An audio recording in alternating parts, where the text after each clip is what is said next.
Les créateurs des entreprises qui durent sont les héros des temps modernes. Je m'appelle Clément, je vis et travaille à La Réunion depuis une quinzaine d'années. Avec ce podcast, nous partirons à la rencontre des hommes et des femmes qui font bouger les choses.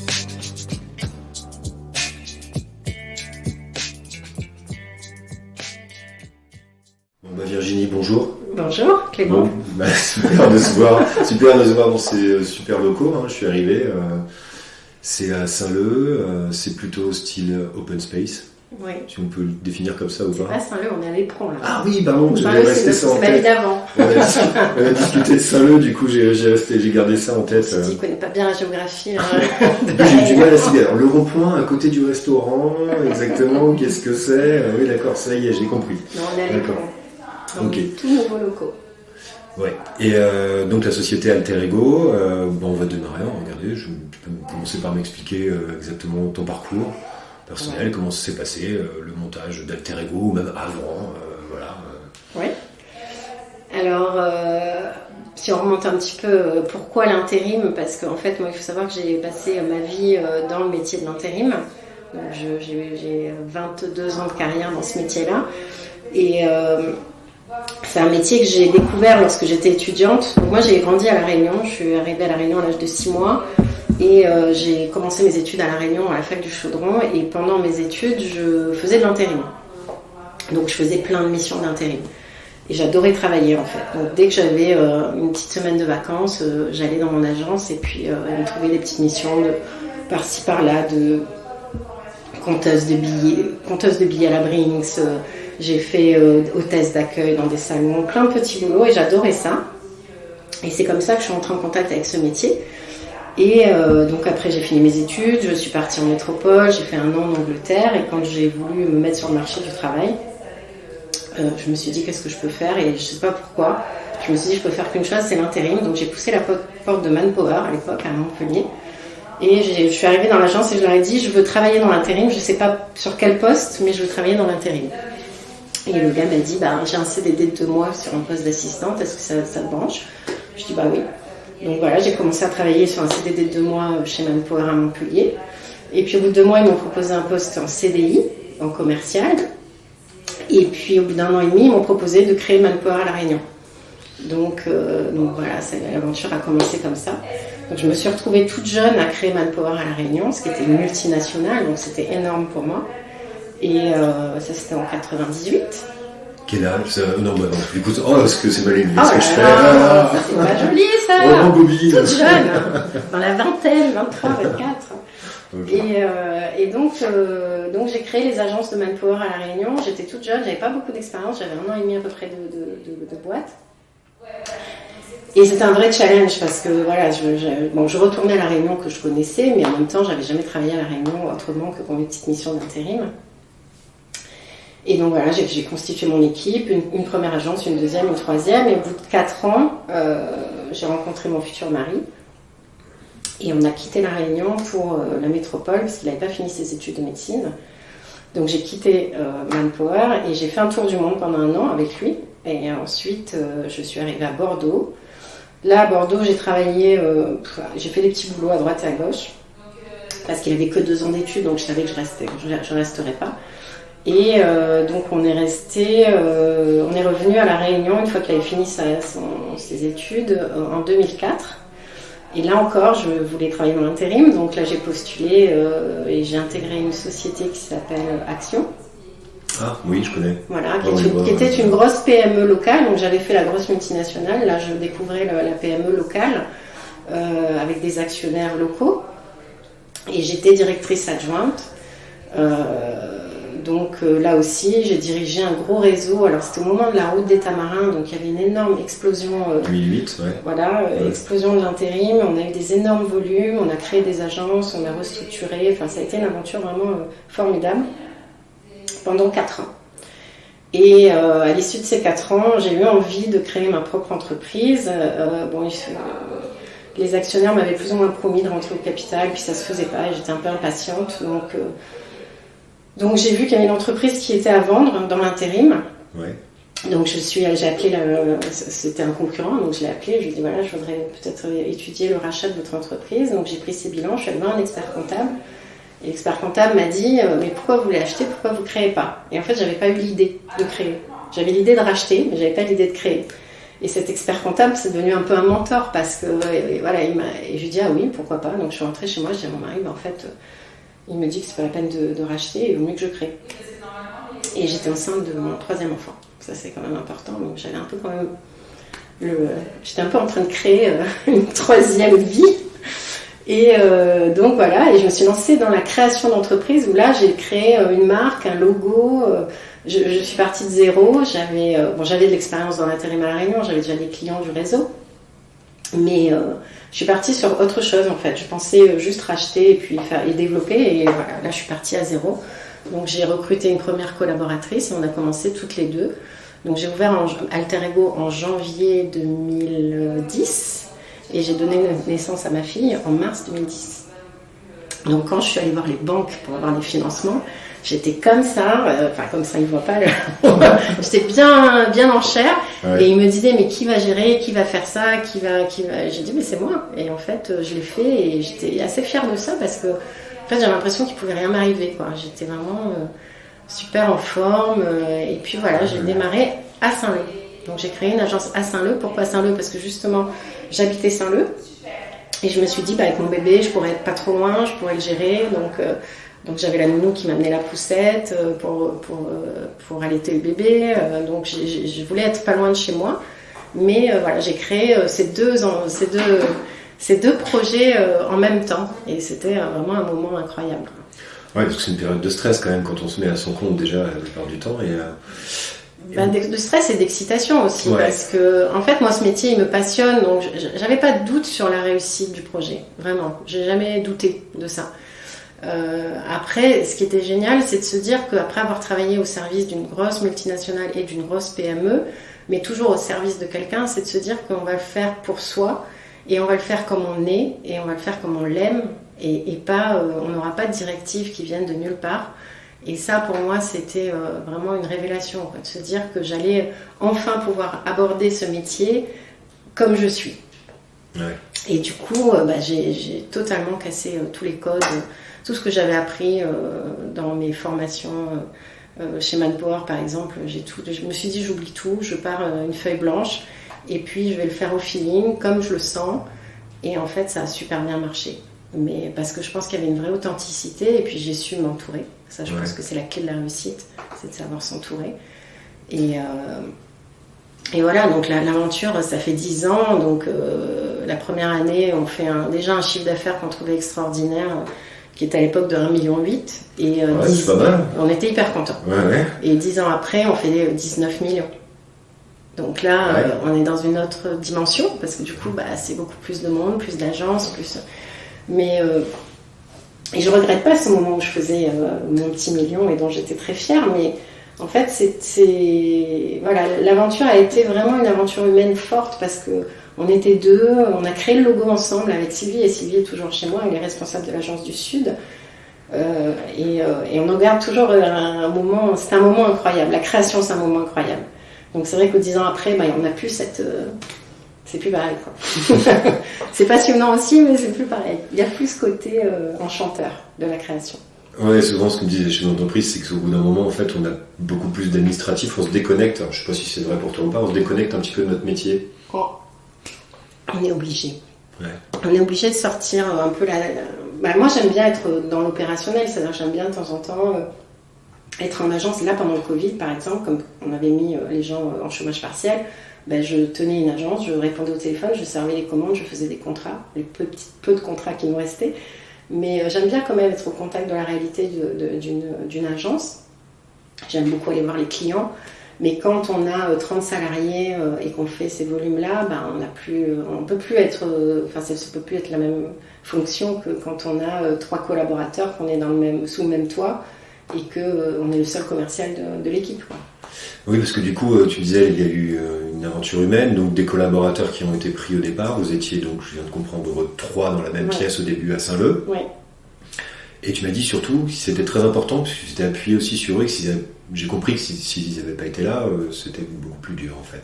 C'était qui? Des amis, Non, collègues, des c'était confrères? pas des amis. En fait, c'était pas des amis. Ce sont devenus des amis parce que une des caractéristiques de notre société, c'est qu'on s'autorise l'affect.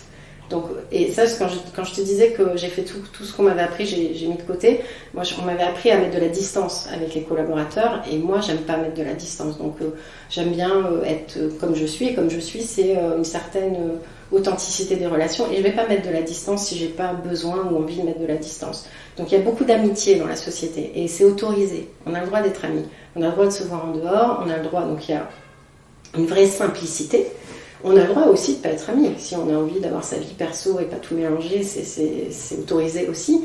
Mais en tout cas, c'est permis d'avoir des relations d'amitié fortes au sein et que ce soit même moi, vis-à-vis des collaboratrices, ou l'inverse. Enfin, je veux dire, il n'y a pas de... Donc c'est pour ça que j'ai créé une entreprise un peu transverse, enfin horizontale en tout cas. J'ai pas mis de hiérarchie. Je me suis dit, on est une team, on est tous ensemble, on a des fonctions différentes certes, mais...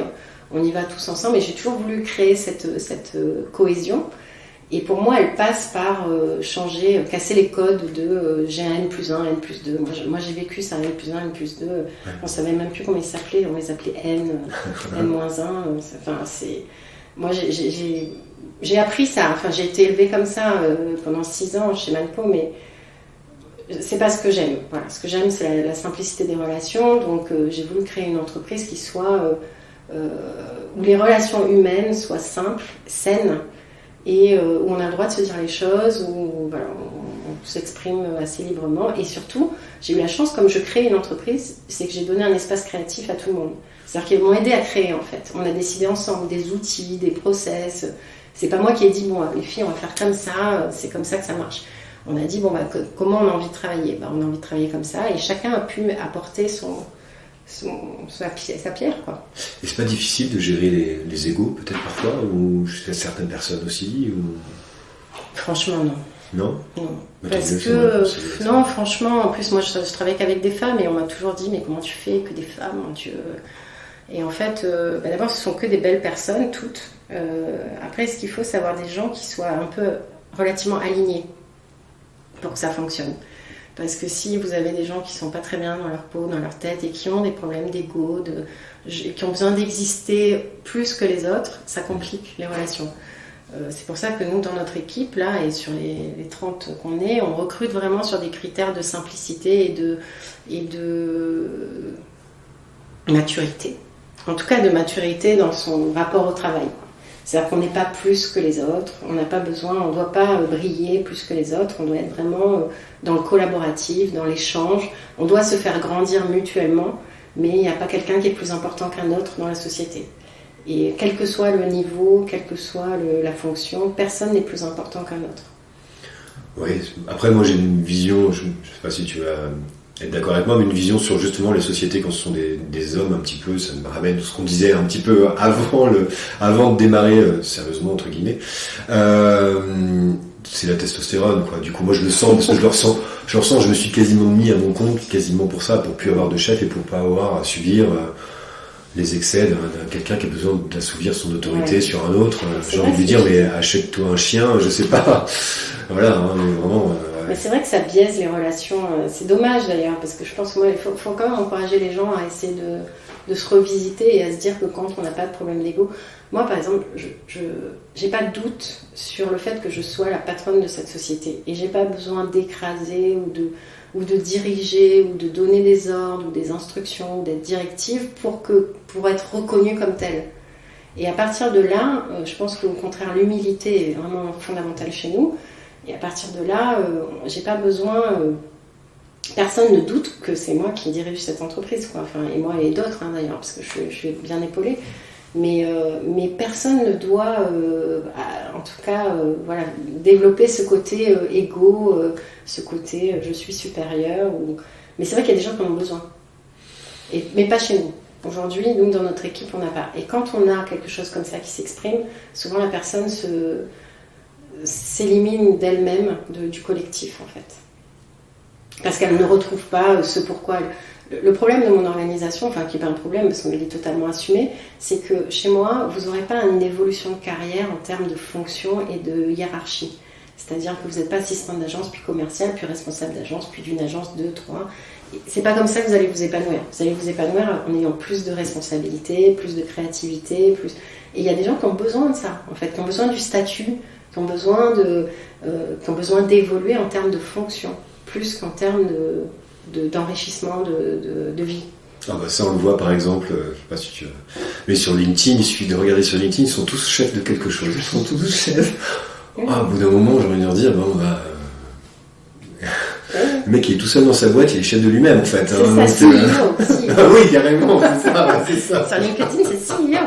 Oui, c'est ça. Voilà, alors moi ça me dépasse un peu tout ça, mais après chacun a son histoire et son vécu professionnel, mais je pense qu'on gagnerait tous à être un peu plus simple dans notre rapport aux choses, aux gens, et surtout se recentrer sur l'essentiel. Pour moi, l'essentiel dans ma société, c'est d'avoir du plaisir.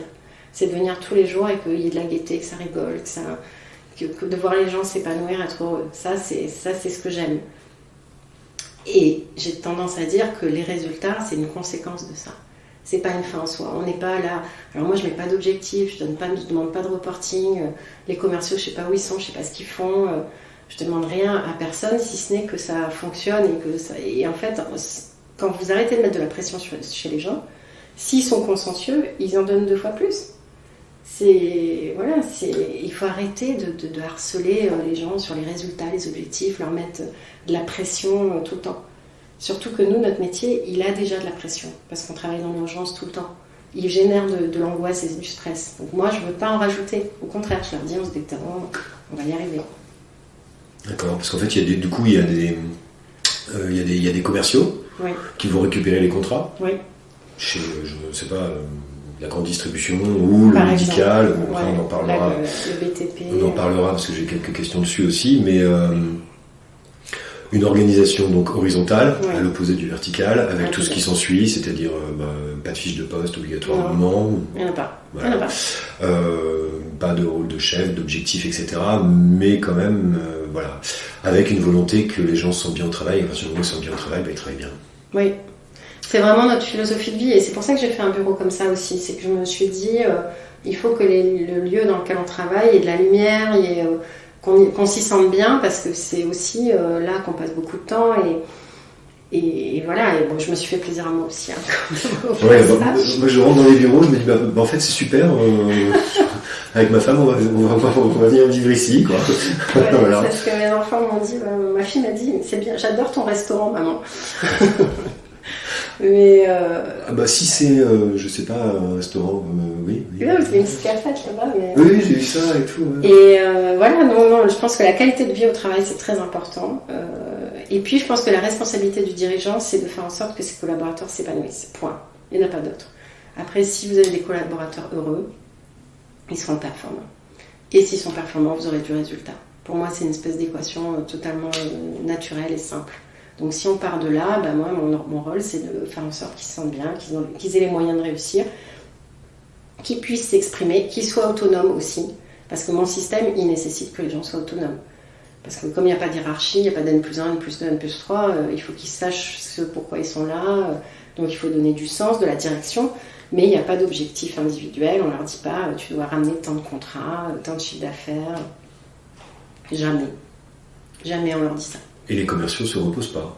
Non, du tout. Mais pas du tout. Franchement pas. Et puis si ça arrive, ce qui est peut-être arrivé 1 ou 2 fois dans les 10 années qu'on a eues, ça se voit. Ça se voit et puis ça se sent et le collectif réagit. C'est-à-dire que aussi il y a une espèce d'énergie collective qui fait que s'il y en a un qui traîne la patte, les autres vont lui dire parce qu'on n'est que des femmes, mais... Oui, alors ça aussi, j'ai pas mal de questions. Oui, le collectif va quand même réagir.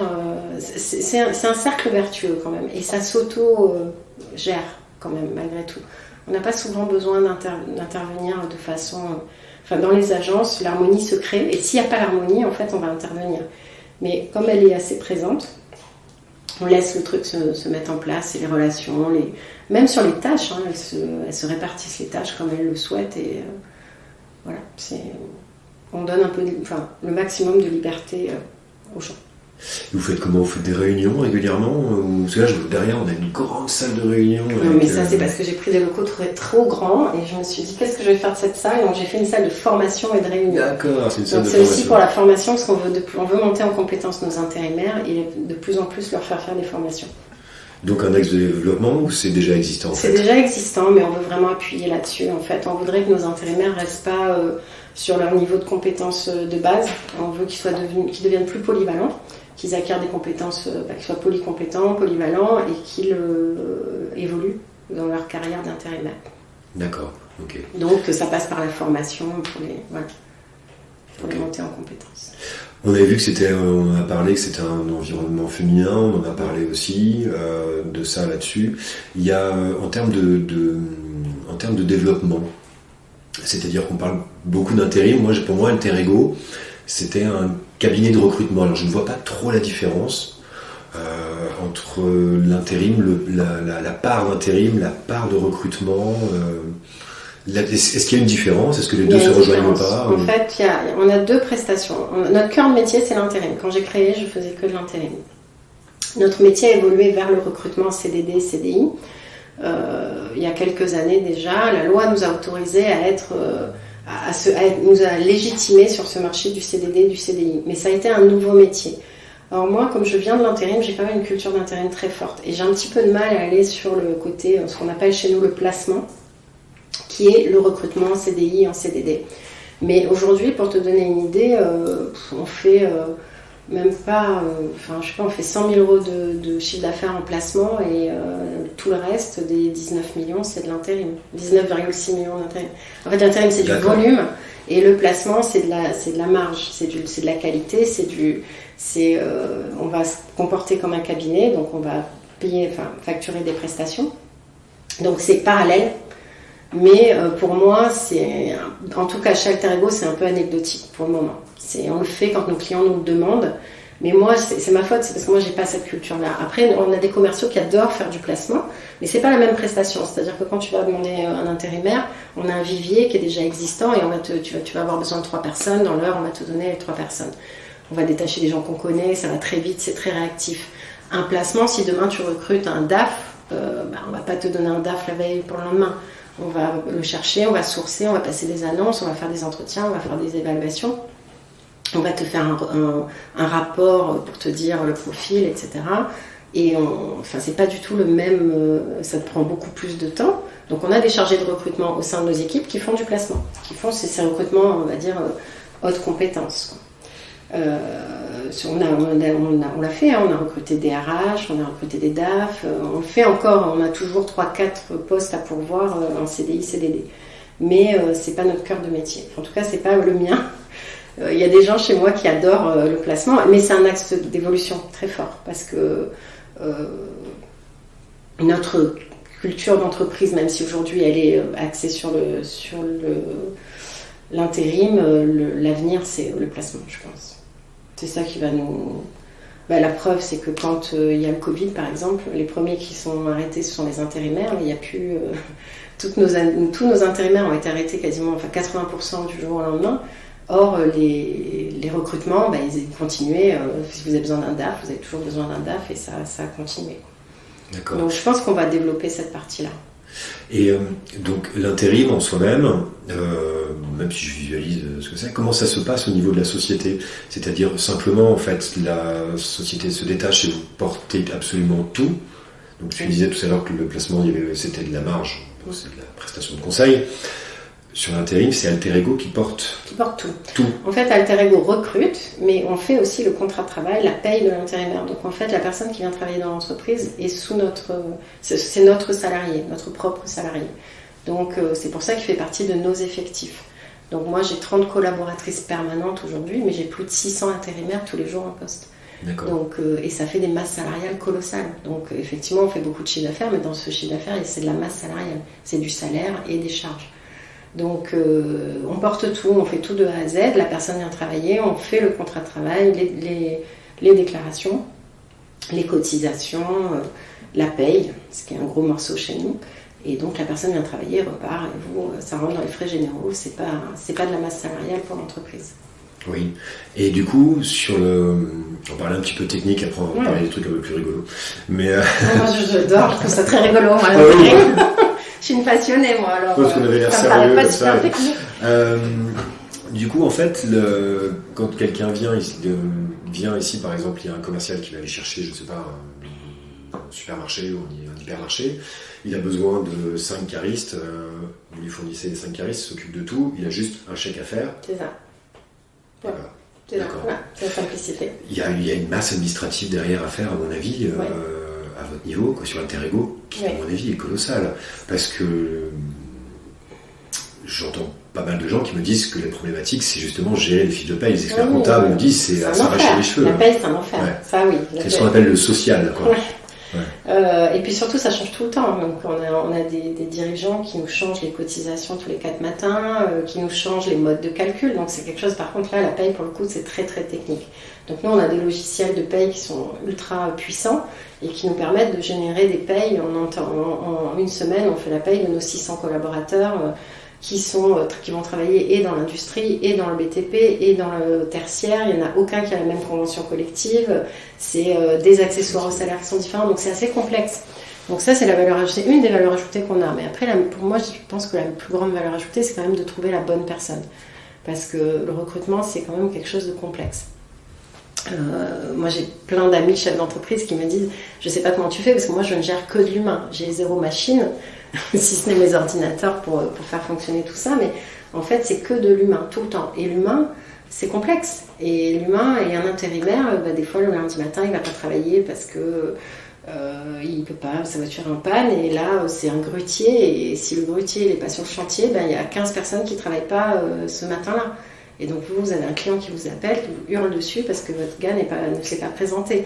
Donc c'est ça aussi, c'est pas que ça, mais c'est ça aussi, c'est gérer tout ce côté humain, qu'un chef d'entreprise, il gère ses propres collaborateurs et il a déjà de quoi faire.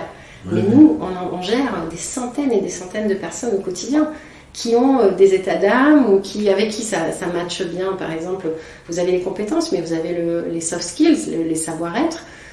Des fois, un très bon maçon, il va super bien passer avec un chef de chantier, vous le changez de chantier, ça ne va plus du tout. Et ça, c'est l'humain, donc c'est les relations humaines. Et ça, c'est notre quotidien. C'est faire en sorte que les clients mettent la bonne personne au bon endroit, et en tenant compte et des compétences et des personnalités et de la configuration du client et de ses exigences.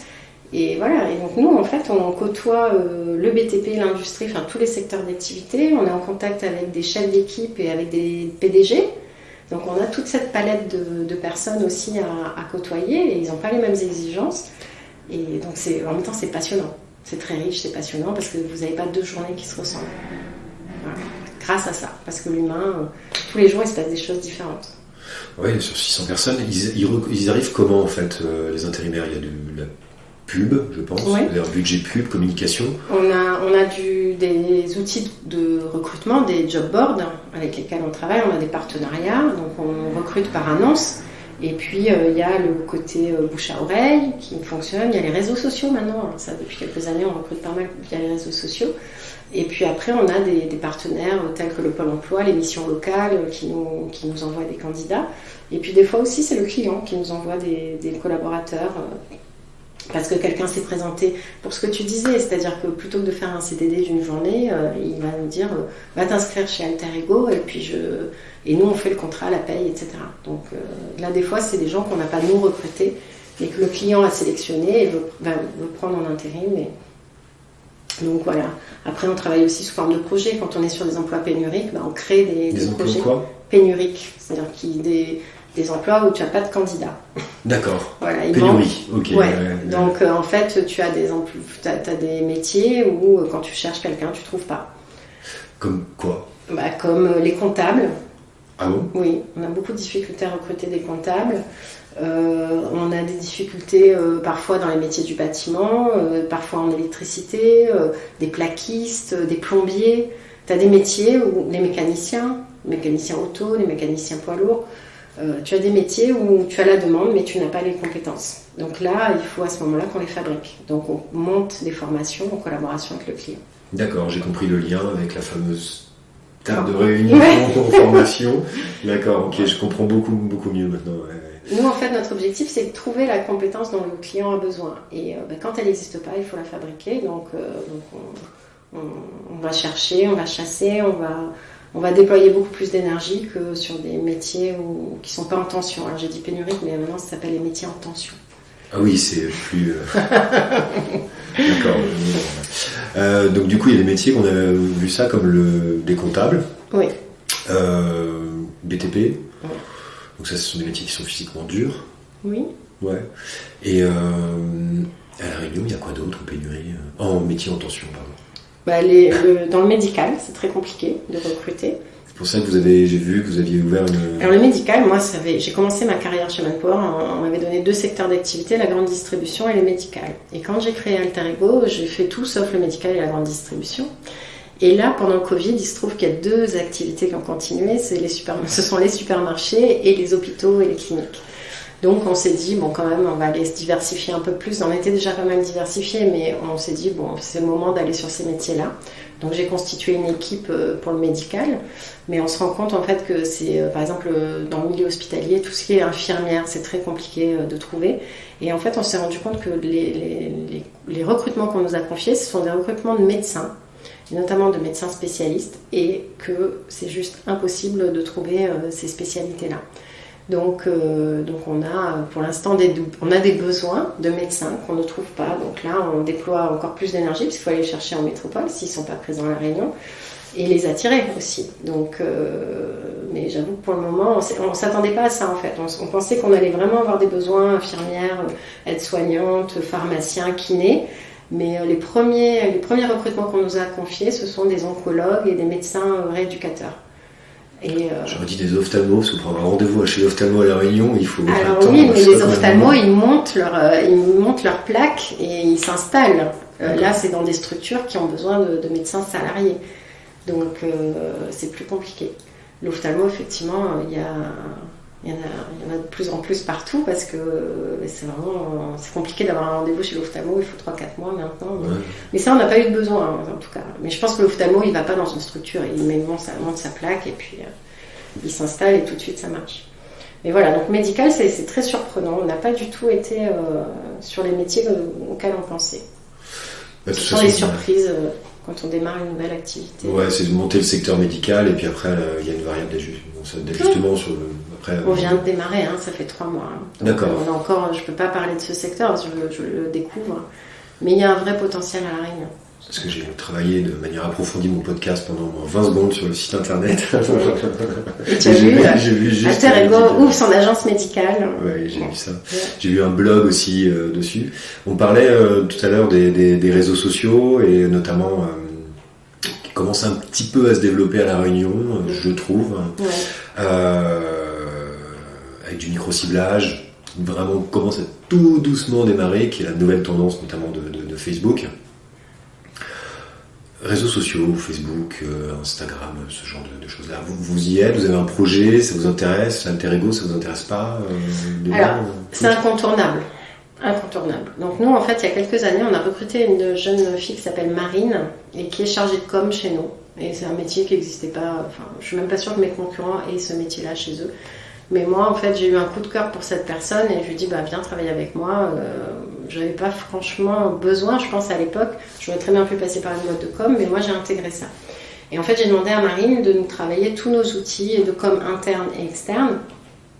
Et en fait, je me rends compte qu'elle est précieuse, en fait. Parce qu'elle, d'abord, elle est très créative. Elle revend toujours. Et puis, elle nous fait une com qui nous ressemble, mais à 300%. Et sans rien me demander jamais. C'est-à-dire que je découvre sur mon Facebook le soir qu'elle a publié un truc, une interview d'un intérimaire qui a trouvé du travail grâce à nous. L'interview, elle est délicieuse, le gars, il est super... Et ça, c'est Marine, quoi. Et elle nous fait ces petites pépites sur le Facebook. Et c'est plein de fraîcheur. Et c'est son regard à elle. Et bon, quand je dis... elle est toute jeune, elle a 23 ans, Marine. Mais elle a d'abord une grande maturité et puis elle sait toucher le truc qui va améliorer notre image et qui va faire parler de nous. Et je n'ai que des compliments sur ses posts et sur ce qu'elle fait. Et en toute autonomie. C'est-à-dire que c'est vraiment, j'y suis pour rien, c'est même pas moi. Alors des fois, je lui dis, ah Marine, j'aimerais ça, elle le fait. Mais sinon, elle a vraiment une marge de manœuvre très grande. Et elle, elle adore ça, hein, Facebook, c'est hyper important pour elle. Donc, du coup, elle regarde toujours si on a des bons commentaires ou pas. Moi, j'avoue que je suis pas sûre que ce soit essentiel. Enfin, je pense que c'est indispensable pour recruter, ça c'est sûr. Après, en termes d'image, je sais que pour moi, les clients, par exemple, ils vont plus regarder LinkedIn. Mais les intérimaires, c'est Facebook. Et après, Instagram, je sais même pas si on y est, mais je crois qu'on n'y est pas. Je le donnais, mais moi je ne suis pas non plus. Il y a un budget qui est alloué à ça, ou c'est à part le budget, déjà le salaire de Marine? Oui, voilà. Le budget, c'est le salaire de Marine. Puis après, quand elle a besoin de sous, elle me dit voilà, ça coûte tant, est-ce que tu es d'accord? Je lui dis ok. Puis, d'accord, ok. En fait, c'est ça que je voulais savoir. C'est ça, c'est que nous, on est vraiment. En fait, on est une petite entreprise, donc les décisions se prennent en spontané. On fait pas de chiffrage, on fait pas de budget. Moi, je sais pas au début de l'année ce que je vais faire comme chiffre d'affaires l'année qui arrive. Je fais pas de budget. Donc je navigue un peu à vue, mais tant que ça va bien, bon là je me suis un peu staffée au niveau pour avoir un peu d'analytique et tout ça, mais jusqu'à maintenant ça fait 10 ans que je travaille sans analytique et que la société se développe, est rentable. Voilà, c'est une belle entreprise, mais sans outils de pilotage très financier, quoi. C'est peut-être ma petite faiblesse, quoi, d'être un peu à vue comme ça, un peu dans le feeling, on va dire. Je sens pas, on y va pas. Je suis très intuitive en fait. Pas de tableau Excel, mais de montrer. Jamais. La seule chose que je regarde, c'est la trésor, parce que j'ai une obsession, c'est d'être sûre de pouvoir payer mes intérimaires en temps et heure. Et on a des grosses payes qui doivent sortir, et elles doivent sortir à une date précise, c'est le 8. Le 8 du mois suivant, on doit payer les intérimaires du mois précédent. Et donc cette semaine du 1er au 8, il faut être sûr que les comptes soient bien approvisionnés partout et que la paye se passe correctement. Puis derrière, il y a les cotisations. Donc le seul indicateur que je regarde, c'est la trésor et le chiffre d'affaires, bien sûr, et la marge. Mais voilà, j'ai 3 indicateurs, trésor, chiffre d'affaires, marge. Après, le reste, savoir les dépenses, les machins, les trucs, voilà, à la fin de l'année, je suis contente quand ça se passe bien, et ça se passe bien depuis 10 ans. Donc, J'ai une petite question qui me travaille justement avec ça. C'est toujours le même expert comptable qui t'a dit de te mettre à ton compte, et tu travailles toujours avec lui ou pas? Mais il a pris sa retraite. Ah d'accord. Il a pris sa retraite, non mais j'ai une grande reconnaissance pour lui, parce que franchement, quand il m'a dit ça, il m'a dit mais vous êtes du métier, vous avez tout, pourquoi vous voulez racheter, créer? Et là je dis ah ouais, pourquoi pas. Mais après je me dis mais ce gars, c'est une rencontre magique quoi en fait, parce qu'il a déclenché un truc qui m'était pas venu à l'esprit, c'est ça qui est dingue quand même. Ça m'avait pas effleuré quoi. Et donc ça le fait rire quand on se croise de temps en temps, et à chaque fois je dis mais je vous dois tout, parce que et lui il a adoré aussi ce rendez-vous là, parce qu'il a vu et puis en plus il était fier parce que tous les ans il voyait mes comptes, il voyait que je réussissais, donc il se sent un peu quand même responsable du truc. Mais il a pris sa retraite, il a pris sa retraite, et bon voilà, après généralement j'ai un nouvel expert comptable depuis quelques années déjà. D'accord, ok. Bah, c'est une belle aventure humaine, c'est agréable, c'est sympa ça. Et du coup, donc on a vu ça pour Marine avec le développement communication à l'intérieur. Sur expert comptable, donc le premier point d'indication, c'est la trésorerie. Après, derrière, l'expert comptable gère tout ça. Il y a même un commissaire au compte, je pense. Oui. D'accord. Oui, parce que le plafond a été augmenté, je crois. Oui, et puis moi j'ai 3 sociétés, et puis voilà, j'ai des commissaires en compte sur mes sociétés. Oui. Alors, 3 sociétés. En fait, l'histoire a voulu que lorsque j'ai créé des agences, en fait, il y a eu un moment où j'ai créé l'agence du port, et c'était au moment de la route du littoral, de la création du chantier route du littoral. Et comme je savais qu'il y avait un début et une fin, j'ai voulu isoler cette agence-là, parce que je me suis dit, on va monter sûrement très haut dans les tours, mais il va y avoir une chute aussi. Donc je m'étais dit, si jamais on n'arrive pas à développer en dehors de ce chantier, il faut que ce soit une structure un peu, on va dire, éphémère. Enfin, éphémère. Je m'étais dit, on va isoler cette partie-là, donc j'ai créé une 2e société. Et la 3e société, c'est la société qui s'occupe du tertiaire, parce que je me suis associée avec une de mes collaboratrices. Et comme on faisait déjà beaucoup de chiffre d'affaires quand on a décidé de monter ce projet toutes les deux, j'ai voulu qu'on reparte sur une activité au départ, pour que ça ne lui coûte pas trop cher à rentrer dans le capital. Et donc on a créé l'agence tertiaire, c'est-à-dire celle-ci, il y a 3 ans. Et c'est mon bras droit, Gabriel, qui est vraiment, qui m'épaule, qui est responsable d'exploitation chez nous, et qui est là depuis la première année, et qui s'est associé avec moi sur cette aventure-là. D'accord. Donc Gabriel, donc du coup il y a deux EURL, et une SARL où Gabriel est... Ouais, c'est des SAS, les premières c'est des SAS, on est passé en SAS. Je sais, les montages de l'avocat fiscaliste, le commissaire aux comptes et tout ça, ils nous ont fait des transformations.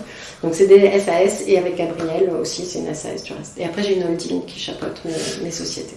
Ouais, d'accord. Ouais. Dans laquelle je suis associée avec mon mari. Parce que quand j'ai créé Manpower, je te l'ai pas dit, Manpower, Alter Ego, je crée Manpower, carrément. Mais j'ai pas d'ego, hein. Le multinational. Non, quand j'ai créé Alter Ego, je cherchais des sous quand même, parce que mon expert comptable, il m'a dit faut créer, mais en fait, on crée pas une entreprise de travail temporaire si on n'a pas 100 000 euros.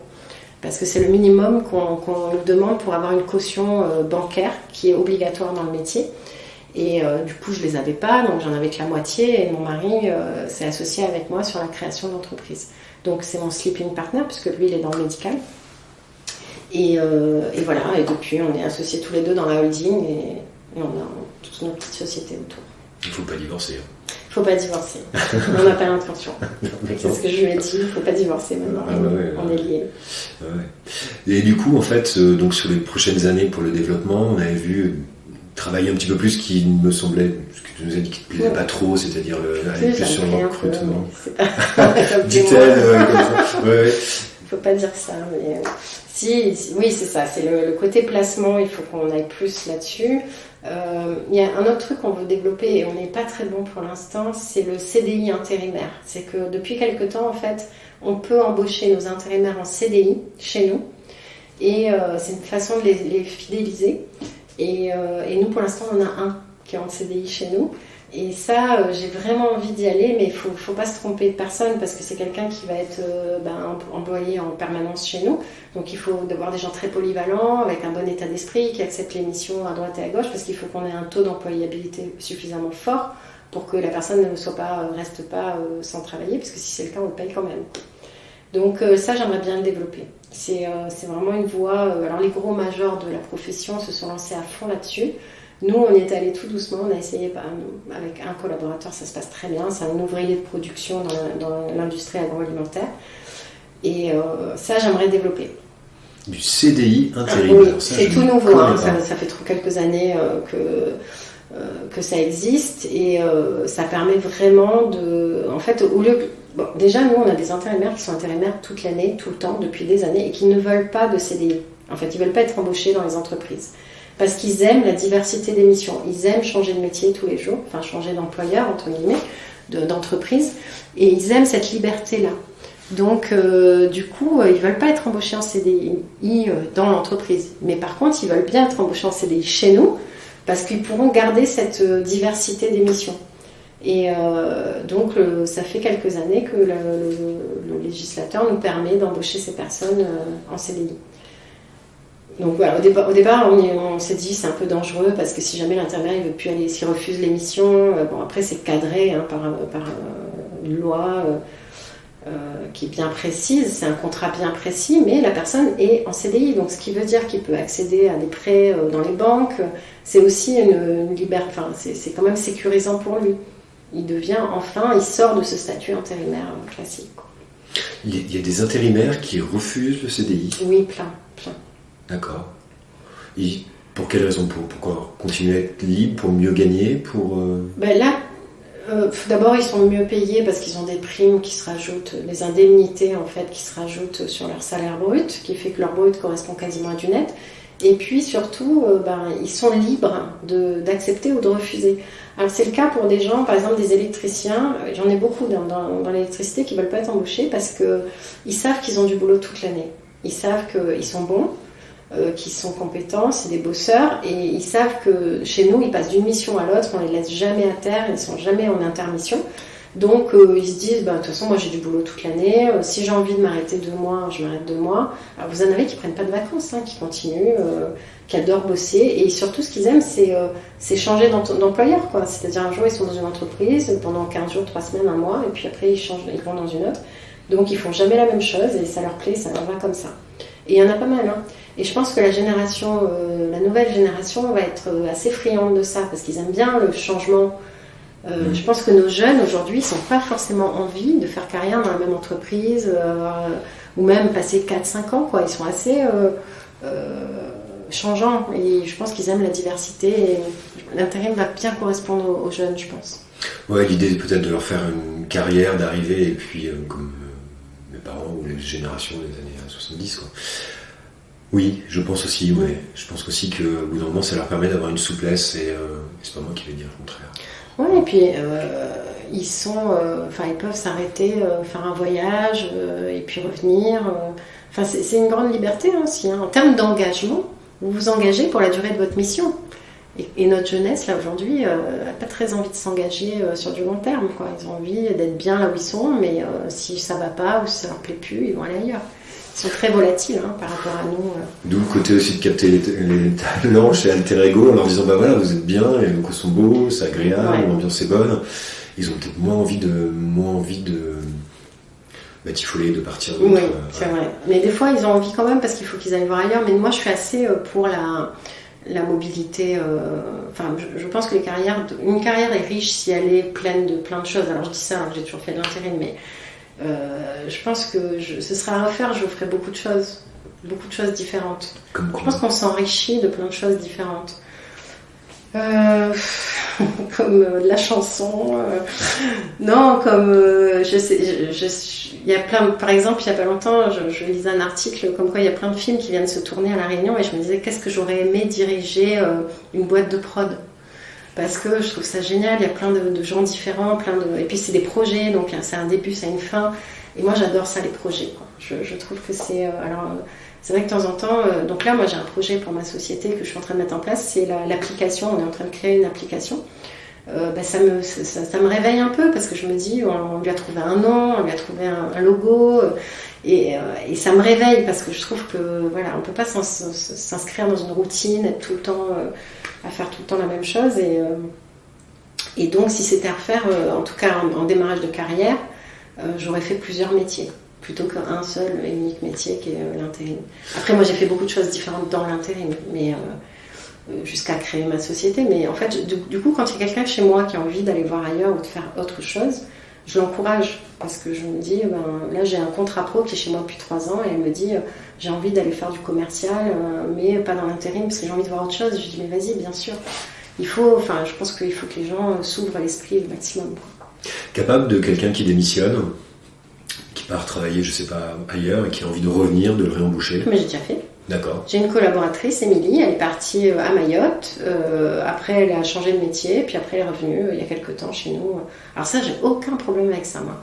Au contraire même.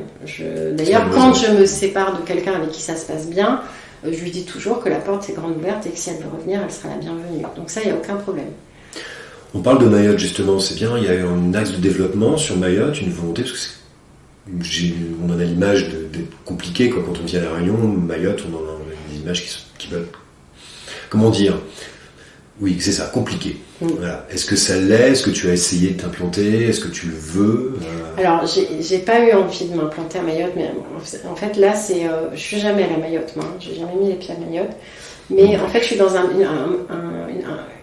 passage de ma vie où j'ai pas très envie de me compliquer l'existence. Très honnêtement, j'ai 49 ans, on va dire clairement. J'ai plutôt envie de qualité de vie. Je vais regarder en fait ce qui me nourrit, ce qui me fait du bien, ce qui fait plaisir. Aller me mettre sur quelque chose de compliqué. Mayotte, à mon avis, c'est compliqué et le rapport au travail est compliqué. Donc j'ai des concurrents qui sont là. Il y en a 3 qui se sont installés quasiment dans le même mois.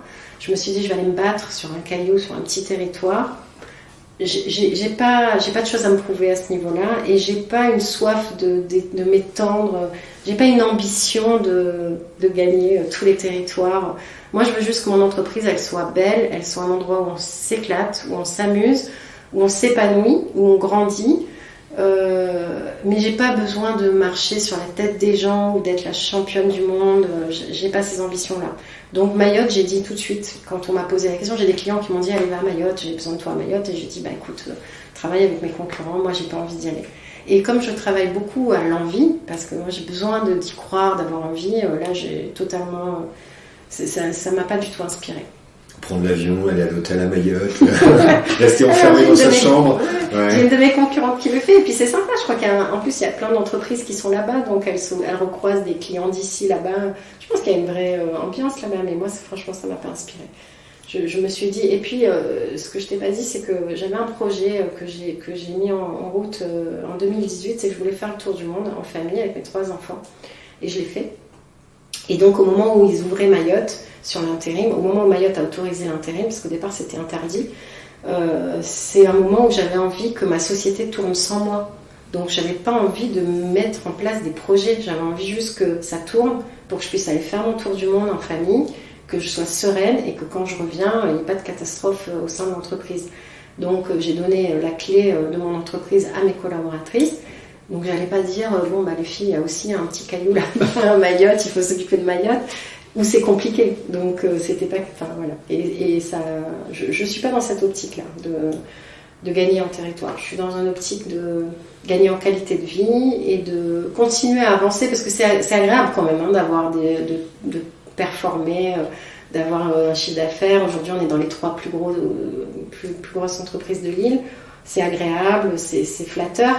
Mais mon objectif, c'est pas d'être championne du monde. C'est qui les 2 plus gros du coup? C'est Adecco et Adéquate. Ah, je connais pas. C'est une société locale. D'accord. Bon, Adecco, c'est une franchise ou un réseau salarié? Non, c'est pas une franchise, c'est une agence. C'était une franchise, mais la franchise a été rachetée par Adecco. D'accord.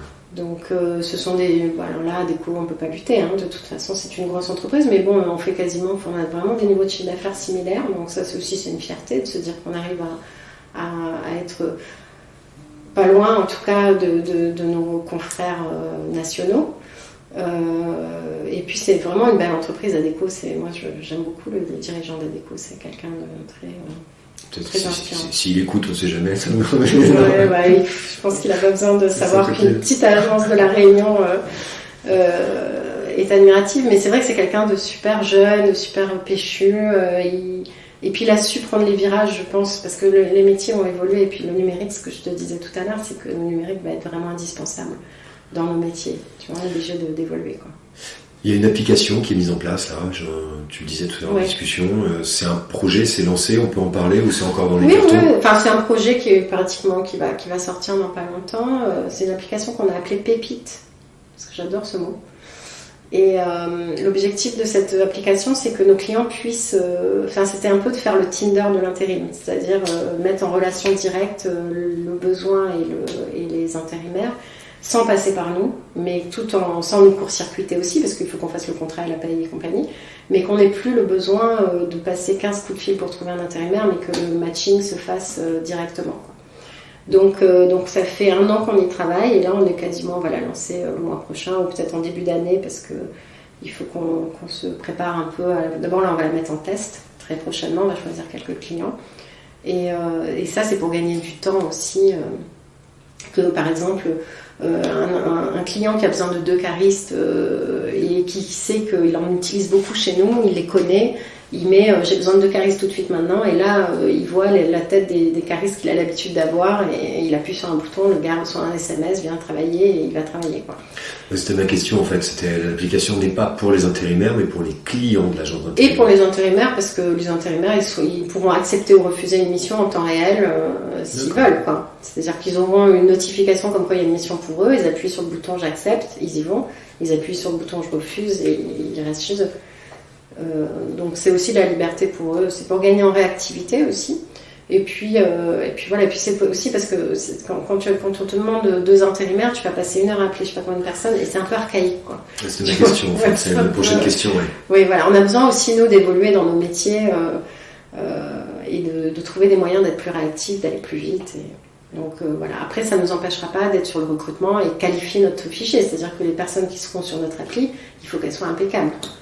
Il ne faut pas qu'il y ait de loupé sur le casting en fait.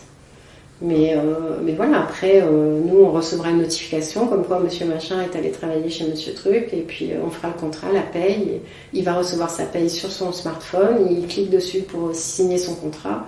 Bon, ça, on le fait déjà, hein, on a dématérialisé tout ce qui est contrat, bulletin de salaire et tout.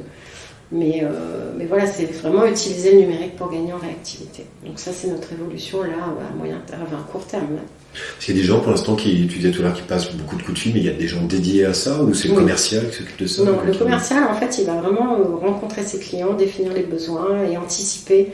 Ensuite on a les recruteurs qui eux doivent s'organiser pour qu'on ait les personnes dont on a besoin au moment où on en a besoin. Donc ils doivent être dans l'anticipation des futurs besoins. Là je te prends l'exemple fin d'année, on va avoir des besoins d'hôtesses de caisse. Dès maintenant, on va grossir notre vivier d'hôtesses de caisse pour qu'au moment où ça chauffe, on n'ait pas de problème pour trouver des gens qui ont envie de travailler et qu'on puisse répondre à la demande. Donc il y a de l'anticipation, donc on a les recruteurs. Après, on a les assistantes qui vont faire tout l'administratif, ce dont on parlait, le back-office. Et puis voilà, le recruteur. Et après, les responsables d'agence qui vont gérer les grands comptes. Parce qu'on a aussi des gros clients qui prennent beaucoup d'intérimaires. Et donc c'est les grands comptes et là on les traite un petit peu différemment. C'est avec eux qu'on va faire des formations, on va se mettre plutôt en mode projet. Exemple NRL. Bon la NRL, tu avais des métiers, des scaphandriers, tu as eu des métiers qu'on avait des conducteurs de fardiers, je savais même pas ce que c'était. C'était un espèce d'engin qui amenait les voussoirs sur le viaduc. Et c'était un engin qui n'existe pas en fait, qu'ils ont créé et il s'appelait fardier. Et il faut trouver un conducteur fardier. Donc tu vois, on a travaillé sur des projets parce que là c'était vraiment exceptionnel ce chantier et il fallait recruter des métiers dont on ne savait même pas qu'ils existaient. Oui, moi quand je vois par exemple, on parle de ça, donc quand il y a le Ladi Lafayette qui bascule la route, je me dis bon, faut quand même que le gars il ait l'habitude de le faire parce que ça n'a pas l'air très pratique. Puis je me dis bon, même savoir conduire un camion, je sais pas trop comment il fait. Et donc du coup il y a des métiers spécifiques qui se sont remis là-dessus et il y a l'application qui va arriver, qui va permettre de faire le match avec les clients qui ont l'habitude de reprendre, ils acceptent, etc. Ça va vous alléger un petit peu administratif. Oui, ouais. Le but c'est aussi d'être... on a généré beaucoup de papier, parce qu'on était en contrat papier, donc on avait des archives remplies de papier.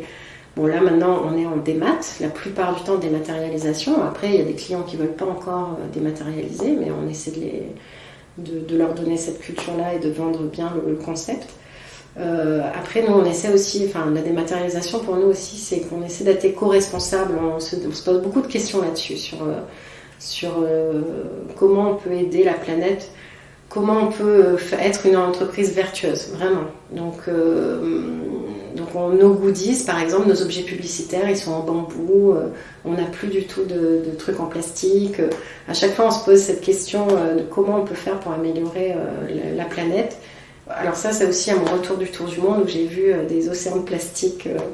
J'ai eu une prise de conscience vraiment forte où je me suis dit, mais en fait, il faut qu'on fasse attention. Et quand je suis rentrée, j'ai dit à mon équipe, il faut qu'on réfléchisse pour travailler différemment, quoi. Le papier, j'en peux plus. Je veux l'empreinte carbone, je leur ai dit aussi, mais arrêtez de faire ces kilomètres pour aller voir un client qui est à Saint-André, passez-lui un coup de fil, faites un Skype ou un WhatsApp. Arrêtons de faire des kilomètres, des bouchons, tout ça, essayons de travailler différemment.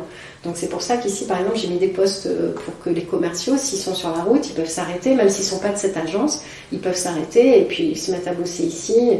Et je ne veux plus que les gens soient sur les routes tout le temps. D'abord, c'est fatigant, c'est angoissant et j'ai demandé à mes équipes de travailler différemment. Et le Covid, pour nous, ça a été aussi ça. Ça a été de se dire, il faut arrêter d'être tout le temps sur la route.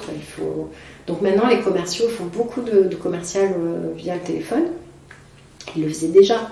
Mais bon, c'est vrai que le contact est important, donc il faut aller se voir de temps en temps, mais pas tout le temps. Et puis surtout, ces kilomètres pour rien, déjà, ça me stresse.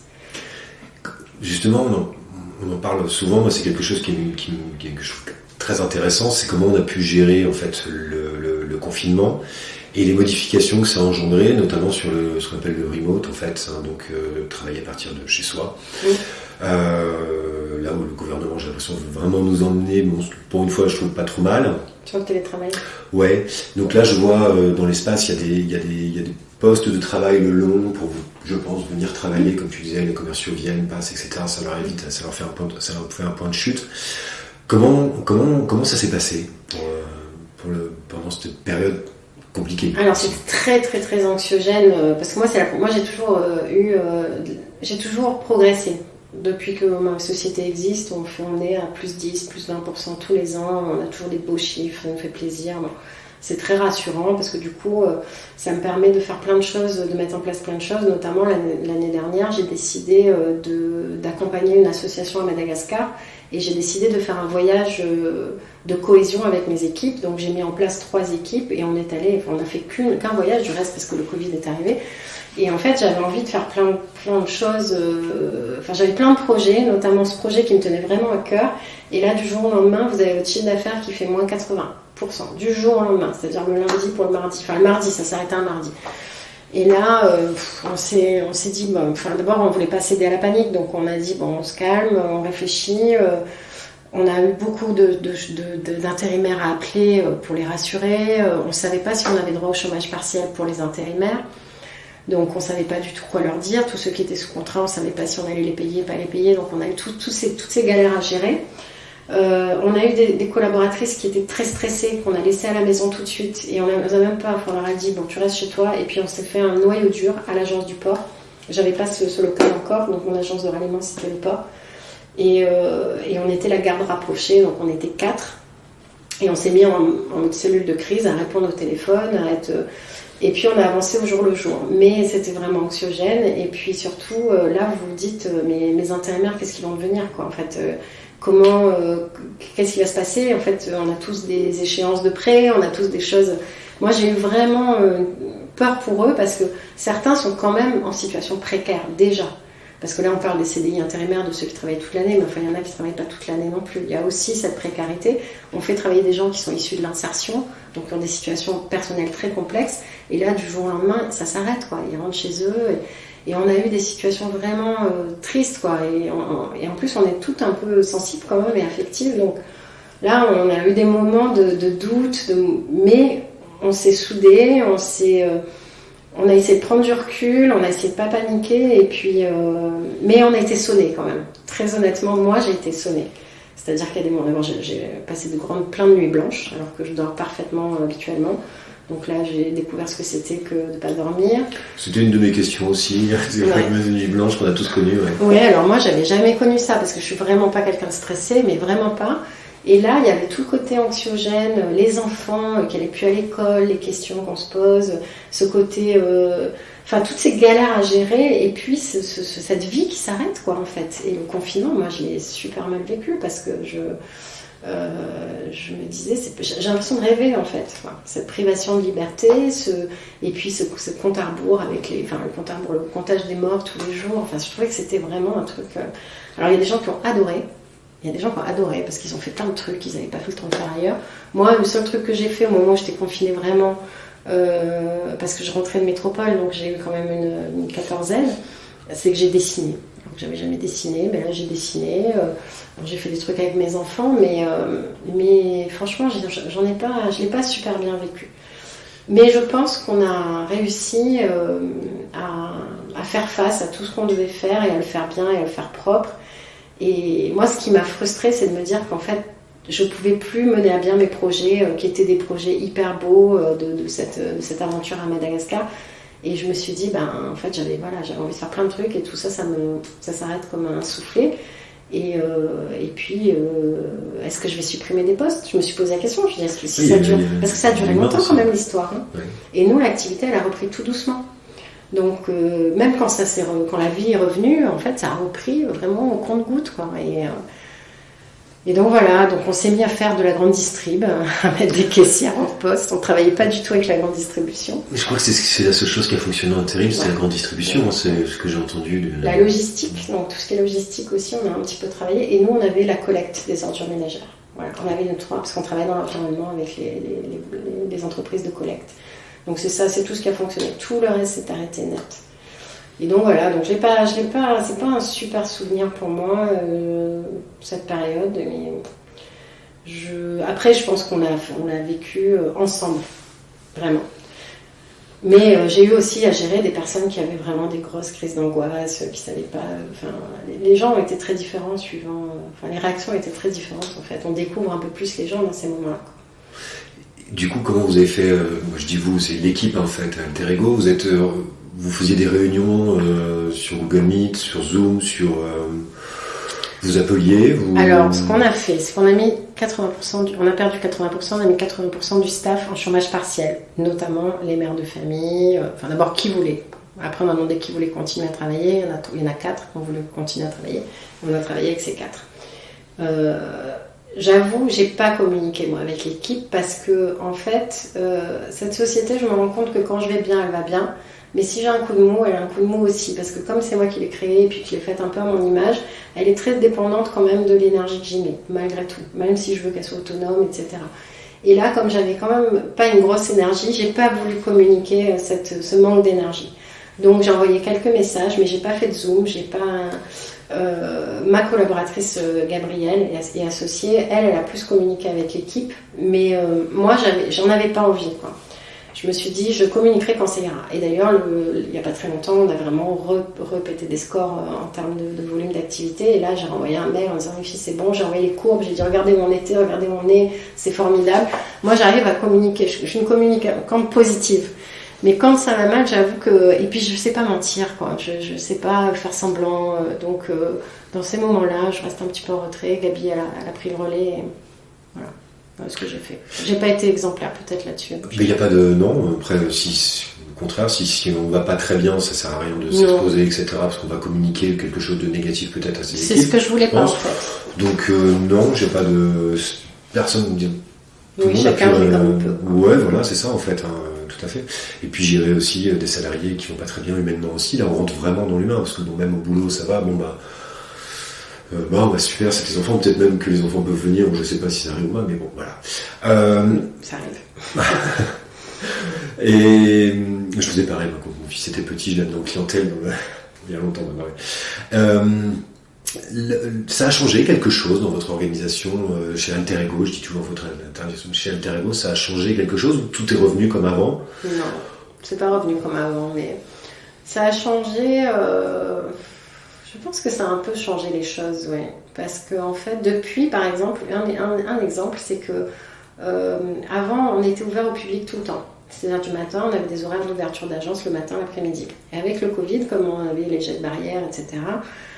Et puis qu'au début on n'avait pas beaucoup d'activités, on s'est dit on n'ouvre que le matin aux intérimaires pour venir s'inscrire, donc ça c'est tout ce qui est notre activité de recrutement, et l'après-midi on ferme au public et on travaille, et du coup en fait on a gagné en efficacité parce qu'on n'a pas le passage à gérer, et le passage en fait ça t'interrompt à chaque fois, tu vois, dès que tu as quelqu'un qui rentre dans l'agence, tu dois t'arrêter de faire ce que tu fais, tu reçois la personne, tu discutes avec elle, tu l'inscris, etc.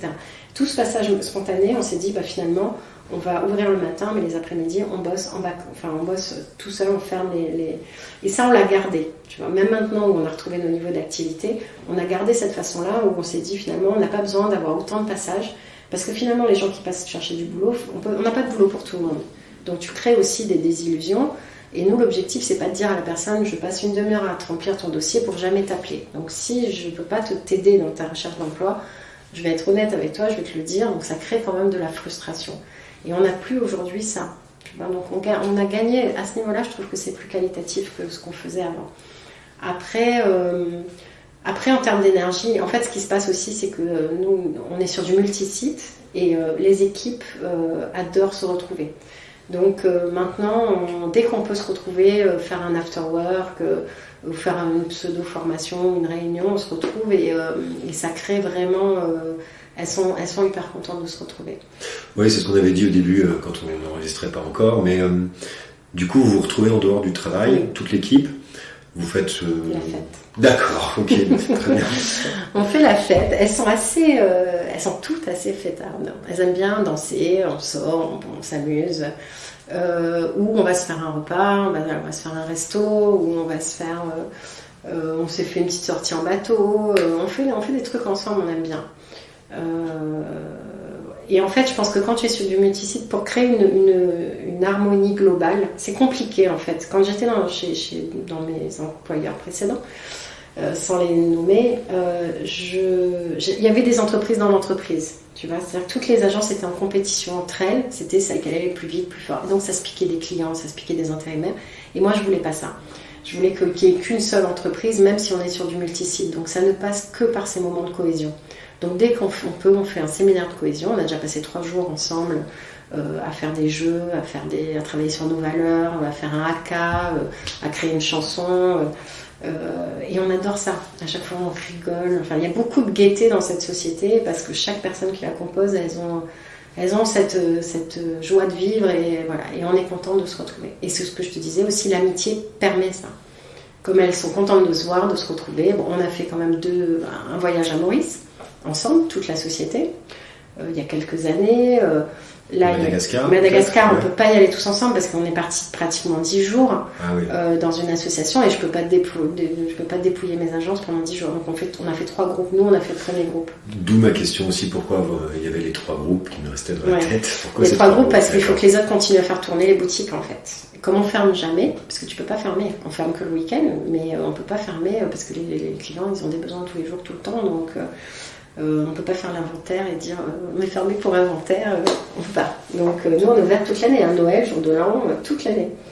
Donc du coup il fallait que les équipes, alors après c'était compliqué parce il fallait qu'il y ait un fil rouge, donc on a créé des trucs là aussi autour de ce projet. Et voilà, et ça a été extraordinaire parce que vivre un voyage de cohésion dans une association à Madagascar, c'est un moment, je veux dire, on a eu des moments ensemble qui étaient extraordinaires. Ça crée des liens qui sont incroyables. Et ça crée des souvenirs, et puis ça donne du sens aussi, parce qu'en fait, ce qui s'est passé pour Madagascar, c'est que je leur ai proposé, tous les ans, on fait une fête de fin d'année. Puis ça fait 10 ans, je commence à avoir de moins en moins d'idées. Et là, je leur ai dit, c'est nos 10 ans, on avait le choix, je leur ai donné le choix entre faire un gros cocktail, inviter tous nos clients, ou faire un voyage ensemble. Un voyage dans une association. Et elles étaient hyper émues, elles m'ont dit, bah non, allons faire ça, c'est tellement extraordinaire de pouvoir aller aider des gens et tout ça. Et en fait, voilà, tous les ans, on fait le sac qu'il faut avec nos clients, on invite nos clients au sac qu'il faut, donc on a déjà des moments privilégiés avec nos clients et j'avais pas envie de refaire un gros cocktail. Voilà. Donc là, voyage à Madagascar. Voyage à Madagascar, ça a remplacé les 10 ans, en fait. Ça a été pour marquer les 10 ans, je voulais quelque chose de fort, quoi. Mais on n'en a fait qu'un tiers, quoi. Tu vois, c'est quand même triste, à cause de ce virus, on n'a pas pu aller au bout de notre projet, alors j'espère qu'on va le reprendre. Mais ça aussi, tu vois, quand tu penses à ces petits gamins là-bas... avec ce Covid, enfin nous ça nous a... On est parti en février, hein, donc c'est juste avant, tu vois, le premier voyage. Oui, ça a été écourté, ce que tu disais. Ouais, ça a été... on a fait le premier voyage et le deuxième et le troisième ont été annulés. Donc voilà, bon après on reprendra, mais moi j'ai hâte quand même que la vie reprenne un peu, pas normalement, pas comme avant, mais peut-être que la vie reprenne tout court. Sans les masques, sans tout ça. Ouais, et ça commence un peu à bien faire, on est bien d'accord. On va arriver un petit peu à la fin de ce podcast. Je fais encore des questions, mais ça c'est normal. Voilà. Sinon, on a la signature de notre podcast à chaque fois.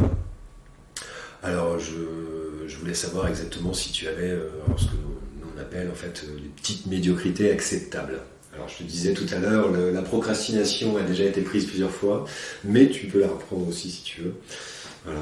Non, moi je procrastine pas, bien au contraire. Tu vois, moi quand j'ai un truc à faire, je m'en débarrasse le plus vite possible. Je suis pas du tout à reporter, au contraire, tu vois. Ça c'est.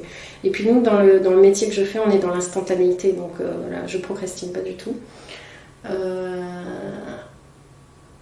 Qu'est-ce que ça s'appelle médiocrité? C'est les défauts que je peux avoir qui... Ouais, un petit défaut après acceptable. Un petit défaut acceptable. Je suis assez... des fois, je dis un peu les choses crûment. D'accord. Non, enfin, j'aime pas trop tourner autour du pot, en fait. J'aime bien aller droit à l'essentiel. Quand j'ai des choses pas sympas à dire, bon, je m'améliore là-dessus. Hein. Je travaille beaucoup parce que la communication, c'est important. Mais en fait, j'aime bien dire les choses simplement et j'aime bien que les gens ne soient pas susceptibles. Quoi. Moi, je ne suis pas du tout susceptible, tu peux tout me dire. Donc, je considère que quand on est en confiance et qu'on a des belles relations avec les gens, on peut tout se dire sans que ce soit des drames. Ou... Voilà. Donc, du coup, des fois, je suis un peu franche. Et ça peut faire de la peine. Direct, ok. Ouais. Un contenu, est-ce que tu en as trouvé un ou pas? Sinon, on a le droit aussi de mettre, on a un joker aussi. Hein. Voilà. Je change les règles au cours, moi. Ouais, voilà. c'est bien, merci. Un contenu, livre, blog, vidéo, album musical, quelque chose que tu écoutes, par exemple, je sais pas. Alors, un truc que j'écoute. Un podcast. Un truc que j'écoute tout le temps sur Deezer, c'est tout l'album de Bohemian Rhapsody, que j'écoute avec mes enfants parce que ma fille a découvert Queen quand elle a découvert le film. J'ai une fille de 16 ans. C'est ça, ouais. J'ai une fille de 16 ans, un petit garçon de 13 ans et une petite dernière de 10 ans. Et en fait, cet album, toutes les chansons, on les aime, on l'écoute en continu et on les chante à tue-tête et c'est très familial, donc c'est très joyeux et j'adore être dans la voiture et écouter cet album avec ma petite famille. Donc voilà pour l'album. Oui, j'ai vu le film aussi, j'ai bien aimé, je me suis bien écouté. Ouais, ça a relancé un truc, un engouement. Donc moi je me suis mise à relire la biographie. Je l'ai pas lu, tiens. Et en fait, c'est un personnage que je connaissais peu finalement avant ce film. Et les morceaux, il n'y a rien à jeter, quoi. C'est extraordinaire cet album. Donc voilà, et puis mes enfants adorent, donc c'est quand même chouette, comme ils sont. Il y a une espèce de lien générationnel qui est plutôt sympa. Oui, j'ai fait voir Wentworld à mon fils aussi. Je sais pas, Wentworld, je sais pas si tu connais ou pas. Non, c'est deux adolescents qui font à l'époque avant MTV, qui font une chaîne de rock, c'est un rocker. Non, mais c'est pas sur un bateau? Non, non, ça c'est la musique anglaise. Ça, il paraît que c'est super. C'est magnifique, c'est super. Sur une radio pirate. Voilà, c'est ça. J'en ai reparlé il y a pas longtemps. Il paraît que c'est génial, ça. Ah ouais. Il faut bien aimer la période mode anglaise des années 60. Mais il paraît que le film est vraiment top. Ah ouais, c'est super. Puis ça se finit bien. Voilà. Oui, je crois. Je suis sûre. Ah, je peux pas le dire, on écoute, c'est fini. Voilà. Une dernière petite question, mais ça pareil, tu peux y réfléchir en dehors quand on n'enregistrera plus. Un invité pour le podcast, si jamais tu as quelqu'un à qui tu penses, que ça pourrait intéresser. Voilà. Pas obligatoirement, on peut pas obligatoirement le dire tout de suite, mais après, si tu réfléchis, je vais réfléchir, mais il y a plein de gens. Moi, je rencontre beaucoup de chefs d'entreprise et il y a plein de gens super qui ont des parcours incroyables. Oui, je pense que je vais te trouver quelques idées. Il faut juste que je choisisse une. C'est plus une ou un. Mais Yann Rivière me disait justement non, il faut que tu interviewes, que tu fasses des podcasts aussi, etc. Bon. Mais oui, ce qu'on cherche nous c'est plus un parcours, puis voilà, que ça sorte un petit peu des sentiers battus, quoi. Qu'on ait un petit peu d'alternative. D'accord, moi je vais réfléchir à ça. Eh bien Virginie, merci beaucoup. Merci à toi. D'avoir reçu ici, et puis bonne soirée, puis on va aller dîner, parce que moi je commence à avoir faim. Très bien. Ça marche. Allez, bonne soirée. Allez, hop.